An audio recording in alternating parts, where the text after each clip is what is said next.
Hello viewer, আসসালামু আলাইকুম। আজকে আমরা কিছু ইম্পর্ট্যান্ট ট্রান্সলেশন নিয়ে কথা বলবো। সঙ্গে আছে আমি প্রভাষক ইফতেখার আহমেদ রতন। আমাদের প্রথম বাক্যটি হচ্ছে কোথাও গিয়ে সাক্ষাৎ করা। কোথাও গিয়ে সাক্ষাৎ করা, যেমন আমি তার বাসায় গিয়ে সাক্ষাৎ করি, আমি তার অফিসে গিয়ে সাক্ষাৎ করি। এভাবে কোথাও গিয়ে কারোর সাথে সাক্ষাৎ করা। এটির ইংরেজি হচ্ছে কল অ্যাট।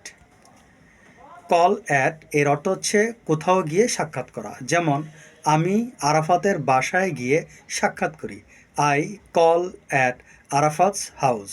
আমি আরাফাতের অফিসে গিয়ে সাক্ষাৎ করি, I call at Arafat's office. আমি তার অফিসে গিয়ে সাক্ষাৎ করি, I call at his office. আমি তার অফিসে গিয়ে সাক্ষাৎ করেছিলাম, এটি পাস্টে, I called at his office. এবার আসেন কল ইন, ডেকে আনা। কল ইন, ডেকে আনা, কল ইন। যেমন সে ডাক্তার ডেকে আনে, হি কলস ইন এ ডক্টর। সে একজন ডাক্তার ডেকে এনেছিল, এটি পাস্টে, হি কলড ইন এ ডক্টর। আমি আরাফাতকে ডেকে এনেছিলাম, আই কলড ইন আরাফাত, এটি পাস্টে।